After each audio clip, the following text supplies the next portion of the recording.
Hello रिया, बेटा निधि को निकले हुए 2 घंटे हो गए, लेकिन वो अभी तक घर नहीं पहुंची है। देखो वो फोन भी नहीं उठा रही है मेरा। अगर तुमसे उसकी कोई बात हो ना तो प्लीज मेरी बात करवा देना।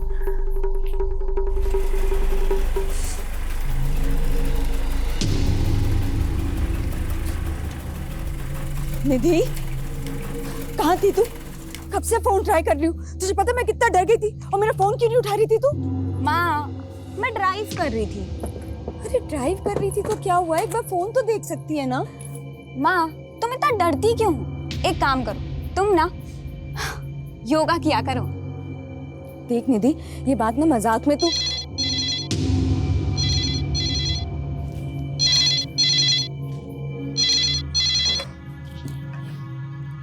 हेलो, कैसी हो मेरी जान?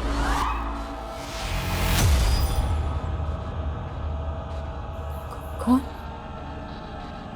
कौन बोल रहा है? 11 जून 2001 की रात याद है ना? मैं लौट आया हूँ, जल्दी ही मिलूंगा तुमसे मेरी जान। क्या हुआ मम्मा?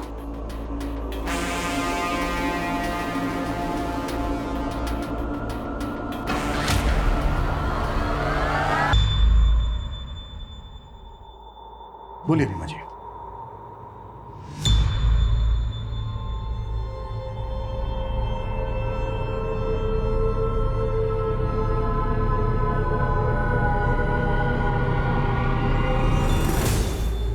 रीमा जी, अगर आप कंफर्टेबल नहीं हैं तो इट्स ओके, हम फिर किसी दिन बात कर सकते हैं।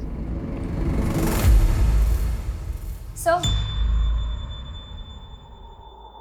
मेरी माँ का हुआ था 18 साल पहले।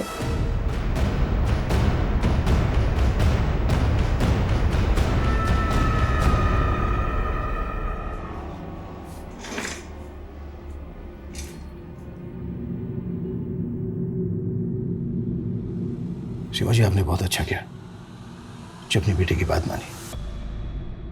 अपने गुजरे भयानक अतीत का सामना करने के लिए बहुत हिम्मत चाहिए होती है। रीमा जी, 18 साल पहले जो ये दर्दनाक घटना आपके साथ घटी, ये आप हमें डिटेल में बताइए प्लीज। 11 जून 2001 की रात थी।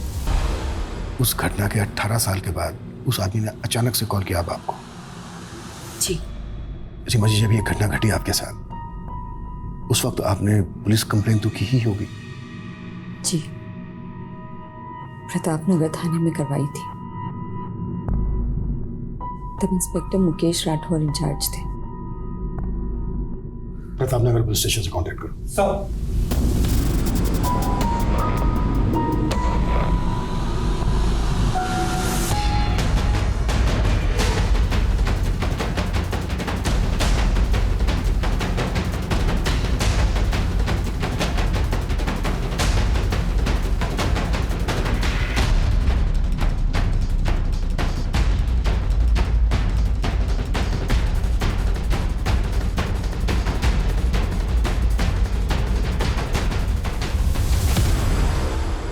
दोनों स्टेटमेंट अलग है?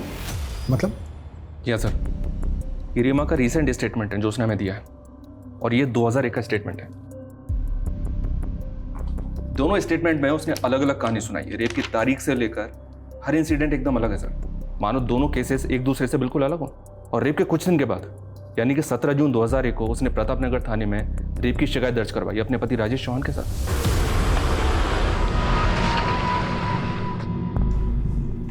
बोलिए रीमा जी, डरिए मत।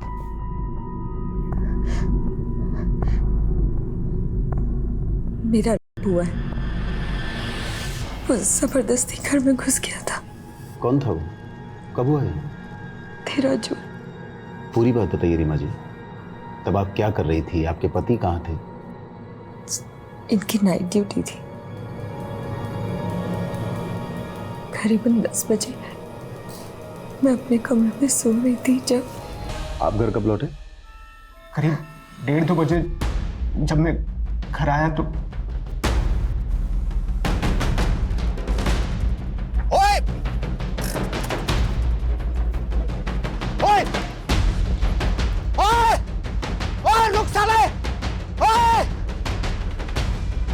एक मिनट, रेप 13 जून को हुआ और आप लोग रिपोर्ट लिखवाने अब आए?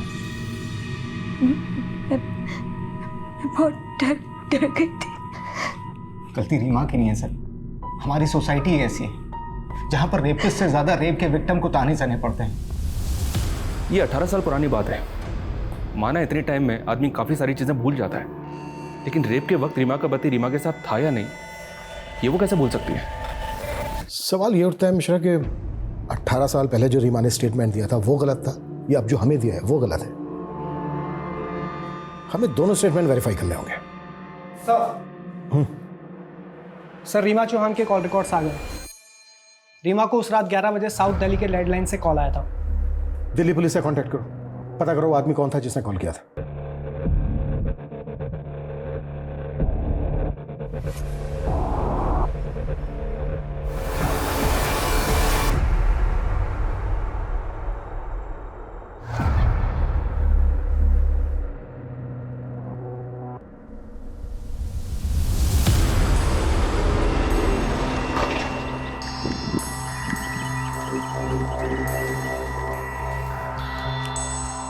चेक करो।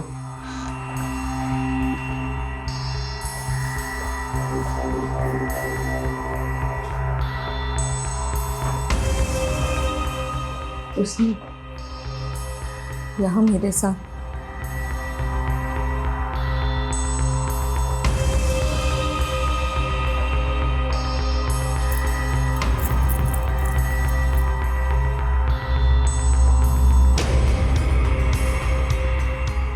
अच्छा, आपने बताया कि उसने गमछे के टुकड़ों से बांधा था, वो टुकड़े कहाँ हैं?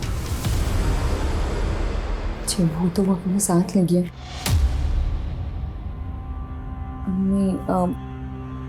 नहीं शायद एक मिनट सर, यहाँ शायद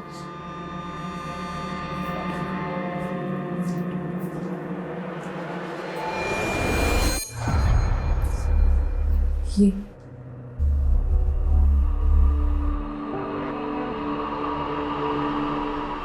रीमा के मेडिकल एग्जामिनेशन में ऐसा कोई सॉलिड एविडेंस नहीं मिला जिससे प्रूव हो सके कि रीमा का रेप हुआ है।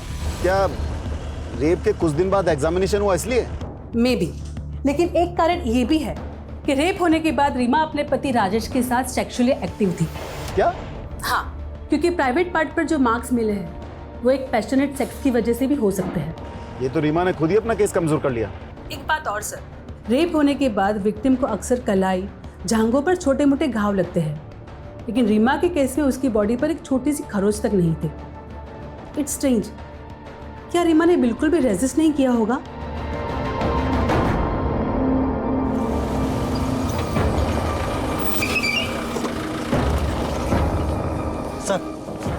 सर आपको एक बात बतानी थी। क्या? रीमा का जहाँ रेप हुआ था उस जगह 11 जून को चोरी की 3 वारदातें हुई थी। रीमा की केस से कोई कनेक्शन लगता है? सर चोर की कदकाठी रीमा के रेपिस्ट से मेल खाती है और एक विटनेस का कहना है कि उस चोर ने गमछा भी पहन रखा था। चोरियां हुई 11 जून को और रेप हुआ 13 जून को। हो सकता है दोनों क्राइम एक ही आदमी ने किए हों। लेकिन सर जहाँ चोरी हुई वहाँ रेप की कोई वारदात नहीं हुई और जहाँ रेप हुआ यानी कि रीमा के घर वहाँ चोरी नहीं हुई। सर मुझे दोनों केसेस अलग अलग ही लग रहे हैं। सर 2001 में भी इन्वेस्टिगेटिंग टीम को इस बात का शक था कि रीमा उनसे कुछ छुपा रही थी। उसके कैरेक्टर पे भी सवाल उठे थे। शनी अफेयर, तो क्या ये रेप का नाटक अफेयर को कवर करने की वजह से था? अगर ऐसा था तो फिर इतने सालों बाद वही नाटक करने के पीछे क्या वजह हो सकती है?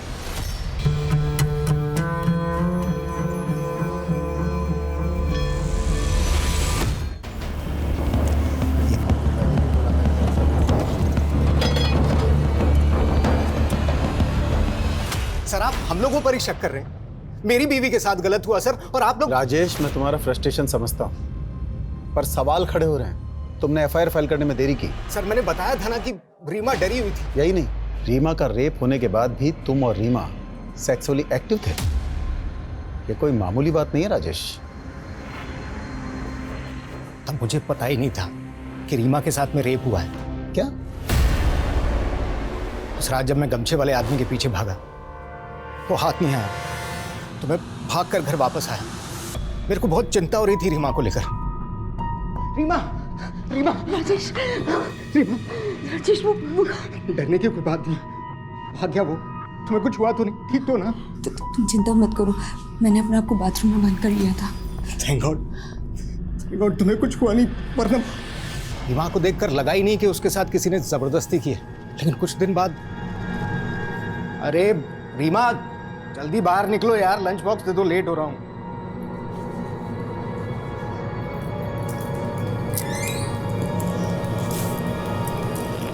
क्या हुआ?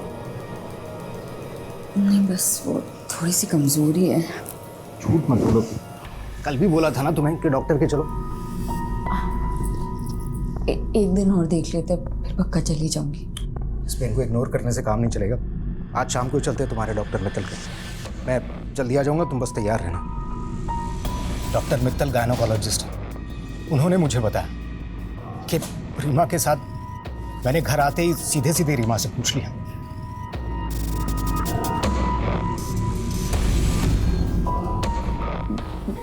मैं डर गई थी, मुझे लगा था कि आप मुझे छोड़ दोगे। इतना भी भरोसा नहीं था मुझ पर। भूल हो गई। अरे भूल तुम्हारी नहीं है, तुम्हारे साथ गलत हुआ है। उस कमीने को तो छोड़ूंगा नहीं मैं। रीमा, हम पुलिस के पास जाएंगे। पुलिस? हाँ रीमा, हमें पुलिस के पास जाना ही होगा। अच्छा, ये गमछे वाला आदमी कौन हो सकता है? विपिन, विपिन सोनी हो सकता है सर। वो और रीमा कॉलेज में एक साथ थे। 1 साल पहले उसकी इसी शहर में नौकरी लग गई। मुझे पता चला कि मेरी गैर हाजिरी में अक्सर पुरानी दोस्ती के नाम पर वो रीमा से मिलने आता है।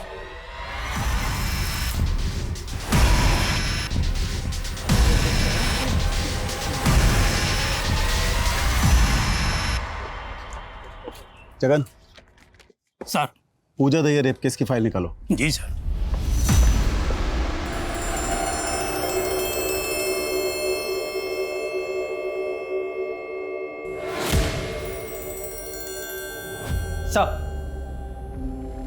सब मैंने पता किया है। राजेश की गैर हाजिरी में जो आदमी रीमा से मिलने आता था वो विपिन ही है। याद रखिए रीमा जी, पुलिस को गुमराह करना भी एक जुर्म है। आप क्या कह रहे हैं, मैं कुछ समझ नहीं पा रही। मैं समझाता हूँ। सालों पहले पूजा दहिया नाम की औरत का केस अखबारों की सुर्खियां बना था। आपने नाम जरूर सुना होगा। जी नाम तो सुना हुआ है। बिल्कुल आपसे मिलता जुलता केस है। आप ही की तरह उसके घर में भी मुंह पर एक गमछा बांधकर एक आदमी घुसाया था। आप ही की तरह उसके साथ जबरदस्ती की। कहना क्या चाहते हैं? यही कि आपने इसी बात का फायदा उठाया। जब आपके पति राजेश ने विपिन को घर से भागते हुए देखा तो आप डर गई और आपने पूजा दहिया की कहानी को अपनी कहानी से जोड़ दिया। राजेश प्लीज समझाइए इन्हें। आप समझिए मिस रीमा चौहान, आपके पड़ोसी ने कंफर्म किया है कि आपका दोस्त आपसे मिलने अक्सर आपके घर आता था। आपके पति ने भी कंफर्म किया है कि उनकी गैर हाजिरी में आपका दोस्त विपिन अक्सर घर आता था। और इन्वेस्टिगेशन वहीं रोक दी गई। पुलिस ने रीमा को वार्निंग देकर केस क्लोज कर दिया। यानी विपिन सोनी से पुलिस ने बात की नहीं, जिसके साथ रीमा का अफेयर होने का शक था। जी, और अब तो इस केस के investigating officer Mukesh ji retired हो चुके होंगे। हालांकि उनके घर का एड्रेस पता करने के लिए बोल दिया मैंने। कहानी एक ही है, लेकिन सब अपना अपना वर्जन सुना रहे हैं और अपने वर्जन में हर कोई सही होता है। रीमा से एक बार और मिलते हैं, देखते हो इस बार क्या कहानी सुनाती है।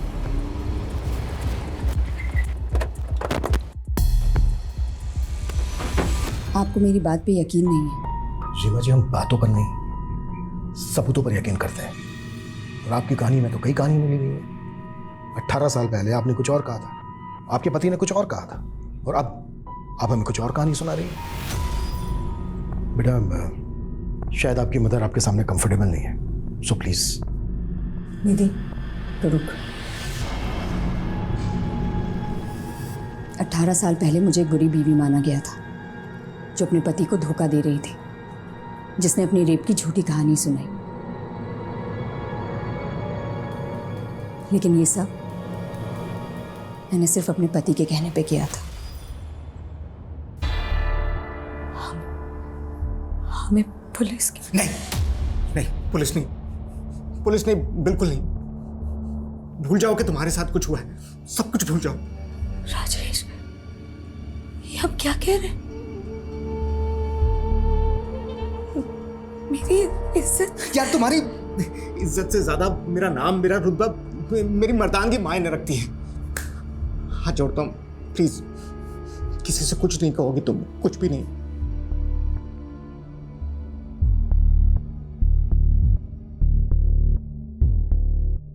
रीमा, ये इंजरीज नॉर्मल नहीं है। बताओ मुझे क्या हुआ है। कुछ भी। रीमा, तुम कुछ छुपा रही हो ना? आप क्यों जिद कर रही हैं?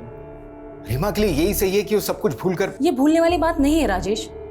रीमा के साथ जो हुआ है वो गुनाह हुआ है और गुनहगार को सजा मिलना जरूरी है। तुम उसके पति हो, तुम्हें उसका साथ देना चाहिए। और अगर तुम में हिम्मत नहीं है तो मुझे कह दो, मैं इसे पुलिस स्टेशन लेके चली जाऊंगी। नहीं, आपको कुछ करने की जरूरत नहीं है। मैं ले जाऊंगा रीमा को पुलिस के पास। मजबूरी में राजेश को मुझे पुलिस स्टेशन ले जाना पड़ा, लेकिन वहां उसने मुझे पूरा सच नहीं बताने दिया। मेरा हुआ ये सच है, लेकिन उस वक्त राजेश वहां नहीं था, ये झूठ। चलो माना आपने अपने पति के कहने पर झूठी गवाही दी, लेकिन आपने के तुरंत बाद अपने पति के साथ फिजिकल रिलेशन बनाए। ऐसा क्यों? अगर सही वक्त पर मेडिकल एग्जामिनेशन हो जाता तो रेपिस्ट को पकड़ने में आसानी होती। वो फिजिकल रिलेशनशिप मेरी मर्जी से नहीं बनी थी। उस आदमी ने तो सिर्फ मेरे शरीर को दर्द दिया था, लेकिन राजेश। और जब आप डॉक्टर से मिली तो आपने डॉक्टर को अपना सारा सच बता दिया। कुछ सोचा नहीं था सर, बस जिसने थोड़ी सी हमदर्दी दिखाई उसके सामने दिल खोल के रख दिया। तो जो आपके पति ने दिखाया, पुलिस ने उसी को सच मान लिया और आपका सच सामने नहीं आया। आता कैसे? पुलिस ने ना कभी डॉक्टर ना कभी विपिन से कोई बात की। विपिन कभी आपसे मिलने आया था? नहीं, विपिन पे बहुत प्रेशर बन गया था, इसलिए वो शहर छोड़ के चला गया था। लेकिन आपके पड़ोसियों ने तो उस वक्त बयान दिया था कि आपका होने के बाद विपिन आपसे मिलने आया था। ये भी राजेश की चाल थी। विपिन अच्छा लड़का था, हंसमुख था। राजेश ने कहा था कि वो विपिन को मेरे पास भेजेगा ताकि मेरा मन बहल जाए, पर बाद में समझ आया ये सिर्फ राजेश का प्लान था ताकि सबकी नजरों में मैं झूठी बन जाऊं। और वही हुआ। एक विक्टिम से ना सोसाइटी यही एक्सपेक्ट करती है कि वो मजबूर दिखे, दुखियारी दिखे। अगर वो थोड़ा सा हंस ले, नॉर्मल जीने की कोशिश करे, तो पता नहीं क्या चुप जाता है लोगों को। पूजा दहिया को जानती हैं आप? पहले आप ही के इलाके में रहती थी। उसके घर में भी एक आदमी ठीक आप ही के घर की तरह चेहरे पर गमछा बांध के घुस गया था। जी, मैंने सुना तो था कि पूजा दहिया के केस में किसी को अरेस्ट किया गया। पूजा दहिया का केस स्टडी किया था तुमने? जी सर, और मुझे ऐसा लग रहा है कि पूजा दहिया और रीमा चौहान का केस आपस में कनेक्टेड है। तो क्या उस आदमी ने पूजा दहिया से भी कांटेक्ट किया होगा? इतने सालों के बाद वो अपने विक्टिम को कॉल क्यों करेगा?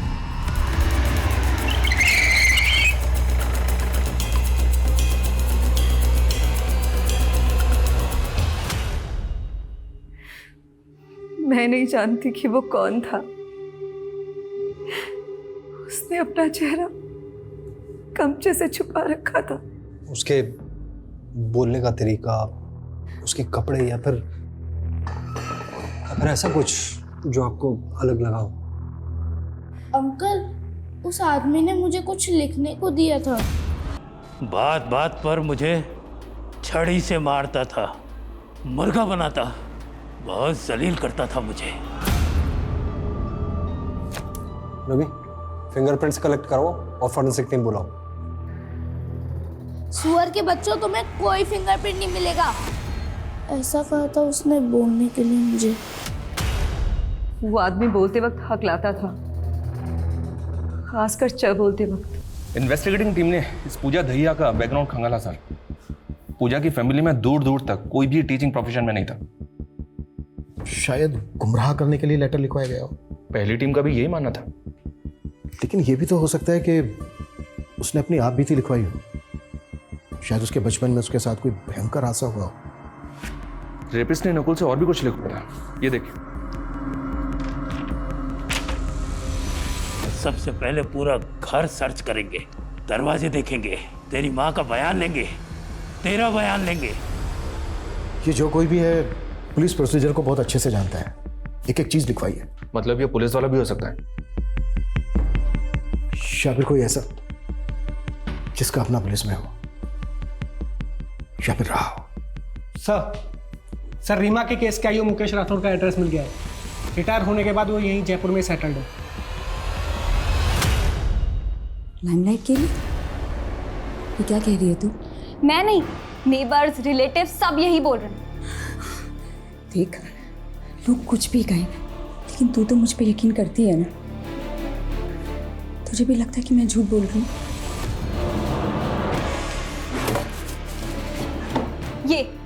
ये पापा की डायरी है ना, इसमें भी यही लिखा है कि आप अटेंशन पाने के लिए कुछ भी कर सकती हो। लो पढ़ो। निधि, तूने अपने पापा को ना सिर्फ फोटोज में देखा है, या फोटोज में लोगों की सोच, उनकी नीयत के बारे में कुछ पता नहीं चलता बेटा। बच्चा गिरा दो? क्यों? क्योंकि ये मेरा नहीं है, उस कमीने का है। कितनी बार आपको बताऊंगी कि ये हमारा बच्चा है। ये मुझसे बेहतर और कौन जान सकता है? अरे मुझे कुछ नहीं पता, गिरा दे ये बच्चा, हम दूसरा कर लेंगे। बहुत कोशिश की तेरे पापा ने मेरा अबॉर्शन कराने के लिए, लेकिन कोई डॉक्टर राजी नहीं हुआ। एक दिन तो तेरे पापा ने मुझे सीढ़ी से धक्का तक दे दिया था।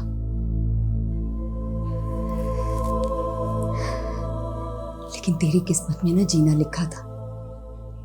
मुझे लगा तेरी शक्ल देख देख कर ना अब राजेश के अंदर का बाप जाग जाएगा। एक दिन किसी ने मजाक में उनसे कह दिया कि तेरी शक्ल उनसे नहीं मिलती। बस उस दिन वो बिल्कुल टूट गए थे। मैंने समझाने की बहुत कोशिश की, लेकिन वो एकदम खामोश हो गए थे। बदचलन, चालू, बेहया, न जाने क्या क्या कहा लोगों ने मुझे। मन तो किया कि मैं भी राजेश की तरह,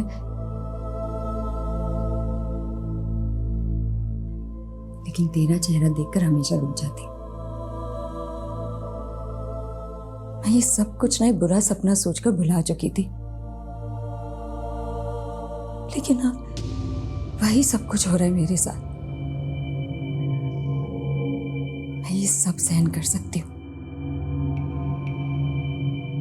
लेकिन दुख इस बात का है कि तू भी मुझ पे यकीन नहीं करती।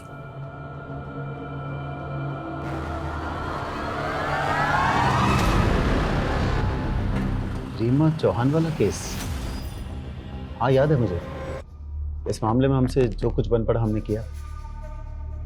यहाँ तक कि 2003 में अलग अलग पेट्रोलिंग टीम बनाई उस लोकेलिटी पर नजर रखने के लिए। और एक रात रुक रुक, गाड़ी पीछे ले, पीछे ले। जी सर। रुक, कौन है वहां? क्या कर रहा है? रुक रुक रुक, वरना गोली मार दूंगा। रुक, इधर आ, पास में। गमछा निकाल मुझसे। भले ही दूर से सही, पर आपने उसे देखा था? कोई ऐसी खास निशानी जो आपको याद हो? अंधेरा बहुत था, कुछ खास देख नहीं पाया। हाँ, जिस तरह से फुर्ती से उसने मुझ पर गोली चलाई, पक्का कोई ट्रेंड आदमी था। कोई पुलिस वाला? हाँ, शक तो मुझे भी था। मुझे लगा या तो कोई पुलिस वाला है या पुलिस वालों के साथ मेलजोल जरूर रहा होगा। जब हमारी सारी कोशिश फेल हो गई तो हमने जनता की मदद मांगी। देखिए, डरने की कोई जरूरत नहीं है। आप लोगों को केवल पुलिस की आंख और कान बनना है। कोई भी बाहर का आदमी दिखे जिसका बर्ताव अजीब सा हो तो फौरन पुलिस को सूचित कीजिए। उसे पकड़ने की कोशिश मत कीजिएगा क्योंकि उसके पास गन है। इंस्पेक्टर साहब, गन हो या तोप, एक फौजी किसी से नहीं डरता है। विकास जी, तैश में आकर कोई भी कदम मत उठाइएगा, फौरन पुलिस को सूचित कीजिएगा। जरूर, लेकिन उसे जान से मारने के बाद और आप चिंता मत कीजिए, मेरे रहते हुए हर कोई सुरक्षित है।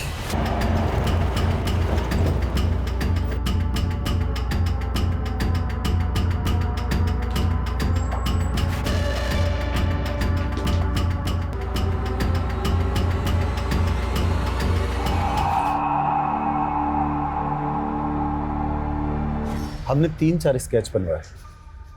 हैरानी की बात यह थी कि उनमें से एक स्केच हमारे खबरी अंगद से मिलता जुलता था। आपने अंगद को अरेस्ट किया? फौरन धर दबोचा। तलाशी लो उसके घर की। साहब घर का कोना कोना छान मारो। साहब मेरे घर की तलाशी क्यों ले रहे हैं साहब आप?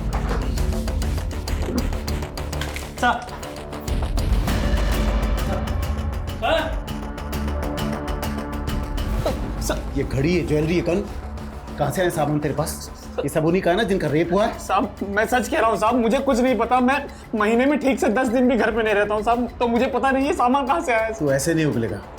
ले चलो इसे थाने। तो फिर अंगद को आपने रीमा के केस से कनेक्ट क्यों? कैसे करते? एक तो अंगद ने कभी अपना जुर्म कबूल नहीं किया, दूसरे रीमा तब तक अपनी बेटी के साथ शहर छोड़कर जा चुकी थी। हाँ, इस बात का सुकून है कि मेरे ट्रांसफर होने से पहले ये केस क्लोज हो गया। 18 साल के बाद उस आदमी ने फिर से रीमा से कांटेक्ट किया है। क्या? यस। आपको क्या लगता है, क्या ये अंगद हो सकता है? अंगद कैसे हो सकता है? अंगद तो 2013 में जेल में मर गया, दिल का दौरा पड़ा था उसे। सर अंगद को मरे हुए पूरे 6 साल हो चुके हैं। ये रीमा चौहान ये सब नाटक पब्लिसिटी के लिए कर रही है फॉर श्योर। कैसी पब्लिसिटी? क्या मिलेगा उसको पब्लिसिटी करके? एक बार को अपने बारे में ना सही, पर कम से कम अपनी बेटी के बारे में तो सोचे। और वैसे भी ये तो कंफर्म है ना कि उस रात रीमा को कॉल आया था। हेलो, कैसी हो मेरी जान? ये भी तो हो सकता है सर कोई कॉपी कैट। चांसेस बहुत कम है। चलो मान लेते हैं कि मुजरिम अभी भी फरार है। वक्त के साथ उसका काम करने का तरीका भी बदला, पहले चोरी, फिर रेप, उसके बाद मर्डर्स। जब रीमा का रेप हुआ तब उसकी उम्र होगी कोई 35-37, तो इस वक्त उसकी उम्र होनी चाहिए 52 से 55 के बीच।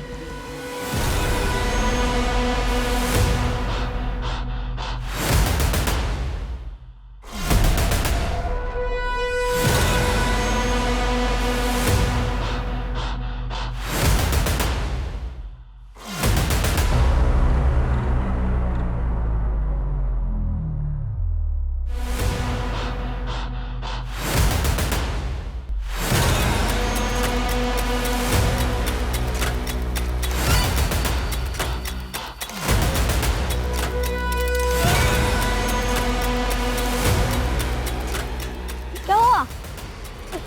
आप रो क्यों रहे हो?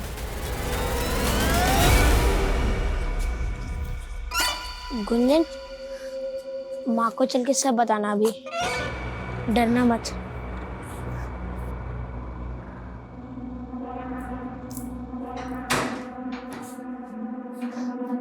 आ गए तुम लोग खेलकर? आ जाओ, भूख लगी होगी है ना?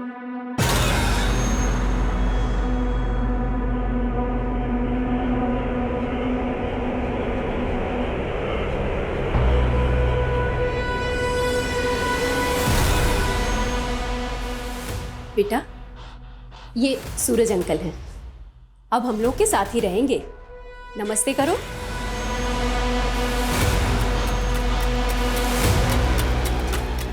बड़े प्यारे बच्चे हैं तुम्हारे। सर जितना हमने सोचा था उससे कहीं ज्यादा बड़ा मामला निकला। ये तो सबसे पुराना केस 28 साल पहले का है। इतने अरसे में 51 ऐसे रेप केसेस मिले हैं जिनमें सेम मोडस ऑपरेंडी का इस्तेमाल हुआ है। इसके अलावा 13 मर्डर केस में और 178 लूट केस में सेम पैटर्न फॉलो हुआ है। मतलब अंगद के जेल जाने के बाद भी ये केसेस होते रहे। एरिया कौन सा था? राजस्थान के अलग अलग शहरों के केसेस हैं सर। ये 1990 से 94 तक अलवर, 1994 से 97 जोधपुर, फिर 3 सालों तक उदयपुर और उसके बाद 2004 तक जयपुर। और इनमें से कहीं भी किसी भी जगह इस आदमी के खिलाफ कोई सुराग नहीं मिला? 2004 में 3 विक्टिम से कल्प्रिट का डीएनए सैंपल कलेक्ट किया गया था। इस डीएनए को अंगद के क्लोज रिलेटिव के डीएनए से मैच करके देखो।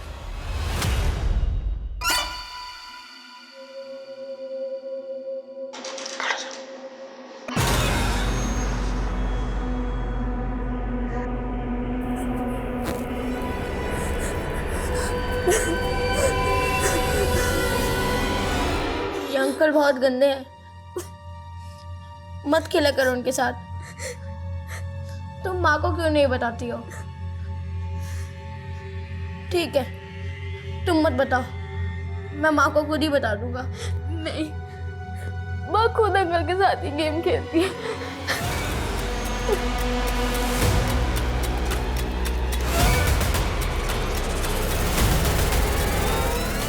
सर डीएनए सैंपल अंगद के भाई से मैच नहीं हुआ। बेचारा अंगद पूरी जिंदगी जेल में खत्म हो गई। एनीवे, डीएनए सैंपल है हमारे पास। एक काम करो, जितने भी मोलेस्टर रेपिस्ट हैं उनके डीएनए से मैच करो। Okay sir.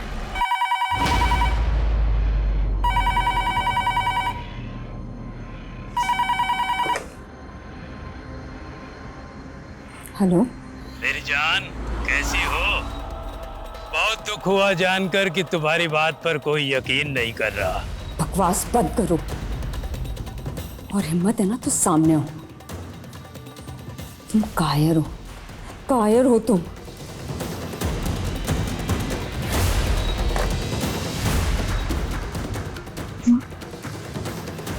बोलोगे भी, क्या बोलना है तुम्हें? माँ वो अंकल। बड़े मजाकिया बच्चे हैं तुम्हारे। अच्छा बच्चों, मैं बाजार जा रही हूँ, 7 बजे तक आऊंगी, तब तक अंकल के साथ रहना, इन्हें परेशान मत करना।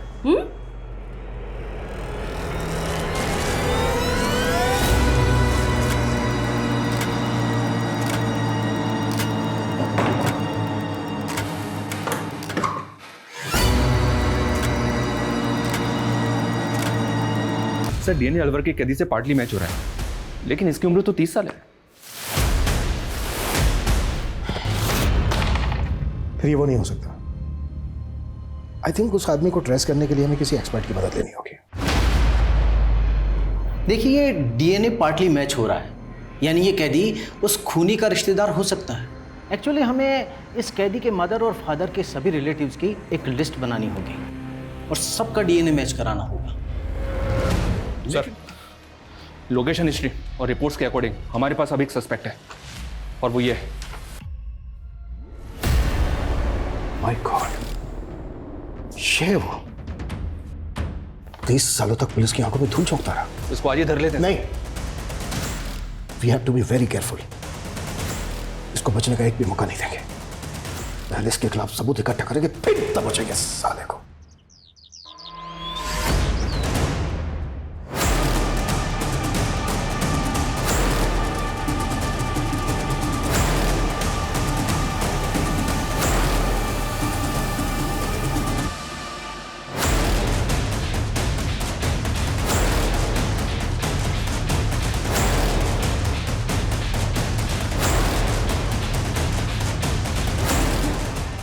नजर बना के रखो उस पर, कुछ भी हलचल हो तुरंत मुझे इन्फॉर्म करना। सर। ओके, हाँ मिशन। रिपोर्ट आ गई।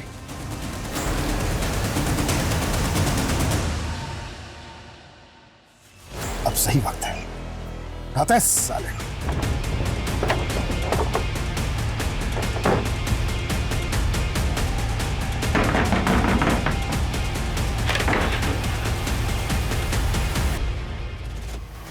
तीस सालों तक पुलिस की आंखों में बहुत धूल झोंकी है तूने। Now you are an arrest, ex policeman Jagan Shekhar.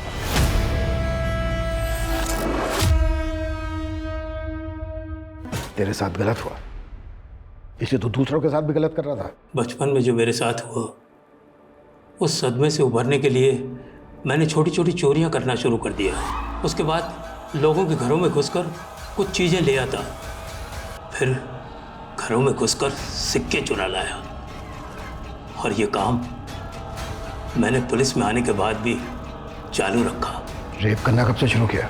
2000 से। पूजा ने क्या बिगाड़ा था तेरा? गलती पूजा की नहीं, पूरी औरत जात की है।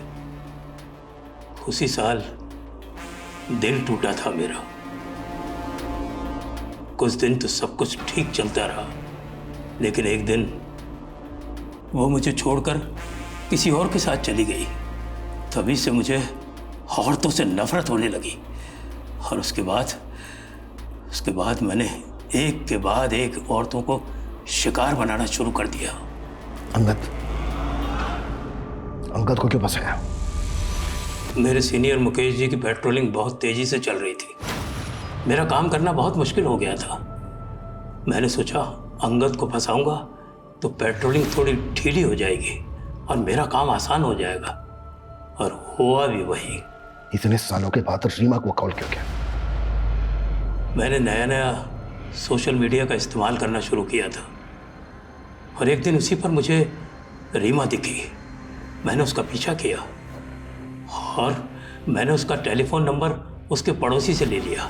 मैं सिर्फ उसे डराना चाहता था।